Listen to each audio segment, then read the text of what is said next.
ওদেরকে দিয়ে কিছু করার নায়কটাও আছে, নায়কটার নামে আমি সঠিক পালি বলতে পারলাম না বিদায়, অলি অর্জুন টর্জুন না, ভালো একটা নায়ক, রাজনীতি একটা ক্যাম্পাস নিয়ে একটা ছবি করেছে। এখন এই ছাত্ররাও কিন্তু এই পালি যাচ্ছে। তা পরবর্তীতে যে ছাত্ররা যদি সাধারণ যে সকল ছাত্র যারা সমন্বয়কের বাইরে এরা যদি কখনো আন্দোলন করে, শেখ হাসিনা ওই সময় ছাত্র হত্যা করলো, এরা ক্ষমতায় থাকার জন্যই যে রাস্তায় রাস্তায় ড্রেন খুঁজছে ছাত্র মারে মারে যে ওই রুলার দিয়ে পরে চাপা দিয়ে নতুন পিচ করে দেবে না, তার তো কোনো গ্যারান্টি নেই। দেখেন এখন 3226 জন পুলিশ মারা গেছে, তার কোনো সুরা নেই। এখন যদি এই যে পুলিশের যারা পরিবার আছে এরা যদি এক একভাবে একটা সমন্বয়কের নামে এক এক সিস্টেমে যদি মামলা করে, পারিবারিক মামলা, এই 3226 জন পুলিশের মামলায় এক একজনের গাড়ে মোটামুটি 22টা করে মামলা আসবে সমন্বয়কের গাড়ে, সাধারণ ছাত্রকে ধারে আসবে না। কিন্তু সাধারণ কোনো ছাত্ররা প্রতিবন্ধী হয়েছে, মারা গেছে, আমাদের রিক্সাওয়ালারা মারা গেছে, অনেক পথচারী মারা গেছে, অনেক হাফেজ সাহেবও মারা গেছে। কিসের জন্য মারা গেছে? দেশের জন্যে। তাই সেই দেশটাই যদি আমরা না পাই তাহলে আমরা কিসের জন্য এই দেশ স্বাধীন করলাম? আমাদের 24 সালে যে বাক স্বাধীনতা আনিছি, 52-তে আমরা ভাষা আনিছি, 71-এ আমরা দেশ আনিছি, আর কতদিন আনতে হবে?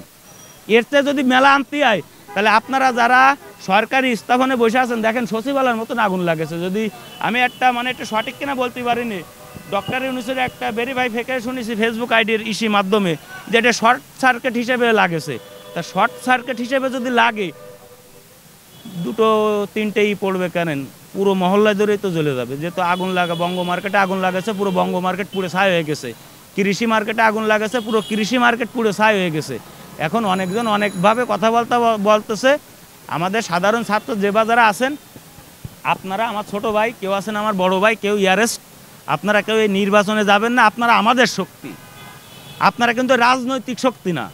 আপনার বাবা আপনাকে পড়াশুনো করার জন্য বিশ্ববিদ্যালয়ে পাঠাচ্ছে, অনেক বাবা আছে খেতে কৃষি কাজ করে তার সন্তানকে জায়গা বন্ধক দিয়ে বিশ্ববিদ্যালয়ে পাঠাইছে। আপনি যদি এখানে এসে রাজনীতি করে আপনার জীবন চলে যায়, আপনার বাবার ওই বন্ধুকে জমিটুকুর কী হবে? আপনার বাবার স্বপ্নটা কী হবে? আপনি তো রাজনীতিতে গেলেন, আপনি মারা গেলেন, আপনার স্বপ্ন বৃথা হয়ে গেল।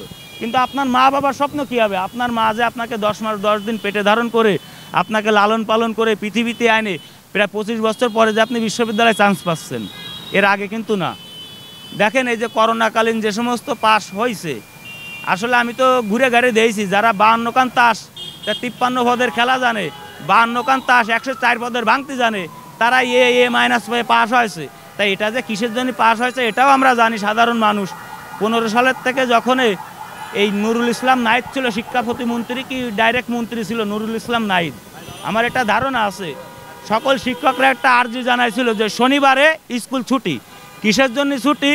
এই ফ্রি বই বিতরণ, যারা 8-9 পড়াশুনো করে এরা সকলেই ছাত্রলীগের পাশ চলাফেরা করত। এখন শেখ হাসিনা বিভিন্ন জেলা আওয়ামী লীগ, বিভিন্ন জেলা ছাত্রলীগের কর্মীরা এইটা দেখে কেন্দ্রীয় ছাত্রলীগের কমিটি যারা আছে এরাও এইটা পরিচালনা করেছে যে না, এরা তো ছাত্রলীগের সাথে জড়িত, তাহলে এদেরকে ছাত্রলীগ বানাতে গেলে আমাদের কি করা উচিত? তা ওই শিক্ষা বোর্ডে মনে করেন বলে দেশে আমাদের যে প্রাইম মিনিস্টার এক্স যে প্রাইম মিনিস্টার ছিল সে তো বলেছে যে এ মাইনাস এই